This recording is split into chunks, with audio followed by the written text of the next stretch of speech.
How's it going, everybody? Welcome back to Firearms Friday.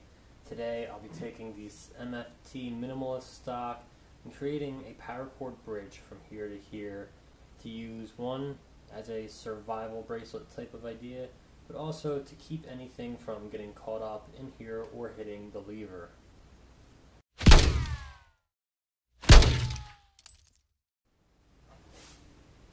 I have the MFT Minimalist stock here. I decided to go with what they call Desert Storm Camo 550 Paracord, and this is one of the lightest weight carbine stocks you can get. That's an adjustable stock, and the big way of taking weight off, even though it was just an ounce or two, was to eliminate the bridge from here to here made of plastic. And some people thought that's great, and well, some people do think that's great. I think it's great. But having something here to kind of block things from getting caught up in here while you're walking around, if you have the rifle in front of you or by your side, and also from hitting here if you're using some bench rest shooting with bags, I figured it'd just be a good idea to have something there and use a little bit of extra protection. The design I'm going with is called the Cobra Weave. I looked at the video by Such00, and I pre-cut this 550 paracord to about 6.5 feet. I used the lighter to melt the end that I cut, and I'm going to get started. It's pretty easy to do this. You just feed it through here from the halfway point and get it pretty taut. So the tighter you make it, the better. It gives it a little bit more rigidity. You can see it does move, but it's not like moving in like that if you keep it pretty tight. So you get it there. You put it through the bottom from both sides. I'm going to double check my midpoint after I do this, just to make sure that's even on both sides. It is, so I make this tight. I pull it up, and you're going to do that same thing again. Take this, push it through. Keep it tight. The tighter you keep it, the more room you have for the other side. And if you do have a little bit of trouble, which I feel like I might just because of the size, you can get a punch and use that to get it through. There we go. Not too hard, but like I said, it'd be a lot easier if this was attached to the buffer tube, and the buffer tube was on the rifle, and the rifle was in a vise. So I'm going to keep this as tight as possible, pull, pull, pull, and then we're going to get on to the Cobra Weave. The Cobra Weave is pretty simple. You take one side, put it over. The other side is going to go over the first side, under the two bridges, and through the middle on the other side. You do that, and then you pull it tight, and you have your first piece. Now, since we started with the right side going over, we're going to take the left side, put that over. The right side is going to go over the left, under the bridge, and through the loop. Pull, pull, pull, and you can start to see it's going to make a zigzagging ladder.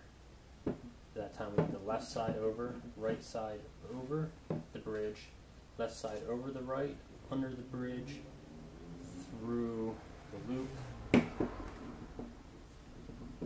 you got your next zigzag. You want to pull these pretty tight so it keeps in here. Now you notice down here I have a QD mount. So what I'm going to do, so I can keep that QD mount, is push my QD sling in there so that it sticks. If I can get it in there, there we go. So that it sticks. And I'm only going to weave down to about here so that I can still use the QD function. So it's not going to be a full bridge. I won't have to use as much cord, but I'll still be able to use QD capabilities with this stock. I'm not going to bore you with the whole thing, so I'm just going to start moving along, probably fast forward through all of it or fast motion. or you can just hear me talk. So keep having to remember which side I went first. So that was right side, left side, and it's very easy to do. You can see I'm doing it fairly quick. This is my first time doing this, and it's really easy. I didn't even watch the video again. I kind of just tried to remember what I saw in the video, and I'm going for it.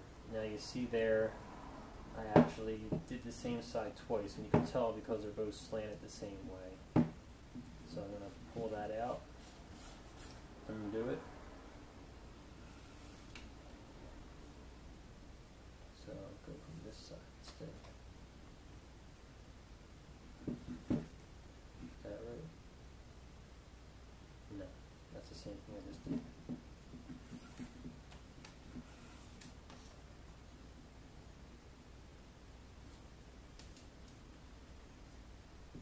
Now while you're doing this, you should remember which side you're doing.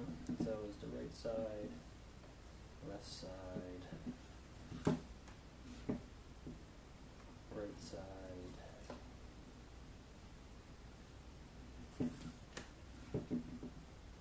left side, right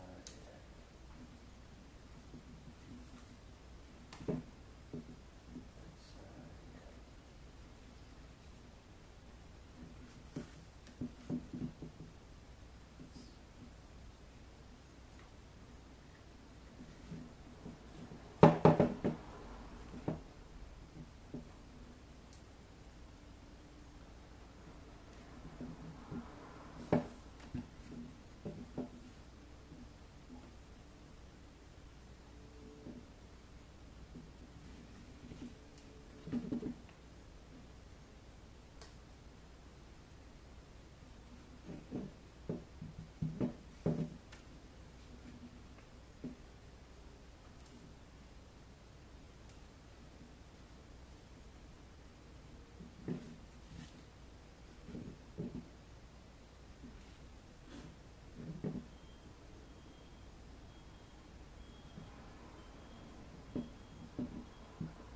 My uncle's here.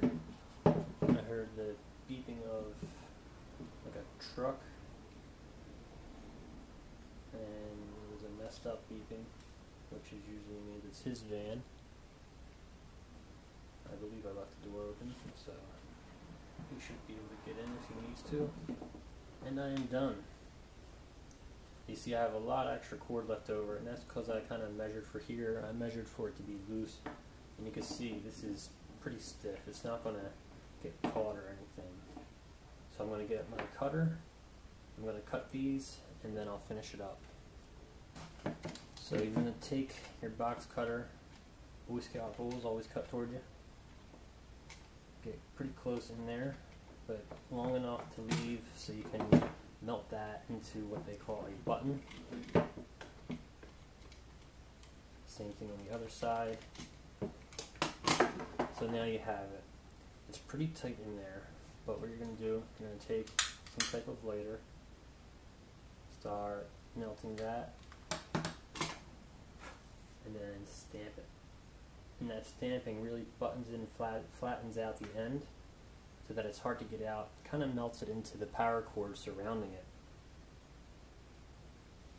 And then again on this side, light it. Stamp it, try to mushroom it out so that it can't pull apart. But if you ever need to, you can just kind of yank it through the back or cut the back pieces back here and here, and that will cut out that bad part, and you can undo it. So there you go. I can undo the QD. Probably going to be hard to actually put the QD in later. No, not yet. You gotta put it in, lock it in, and then it's still good to go. You still got your full functionality of the QD slot with a lightweight buttstock and some very lightweight but high strength string. And now you got a full on looking stock. Still keeps its lightweight capabilities, very strong. If I'm running and I hit something, it's not going to get up in there. It's not going to push against here. I still have full range of motion in here. It actually moves out of the way if I need to, if I had big gloves, to push in on this to move the stock back and forth, and it's good to go. Well, that's it for Firearms Friday, everybody. I hope you enjoyed the video. If you liked it, give it a like. If you disliked it, give it a dislike. If you did dislike it, that's okay, but please let me know in the comments why, so I can make this channel better for both you and me. I hope everybody had a great week. Since this is Friday, I hope you all have a great weekend, and I'll see you all later.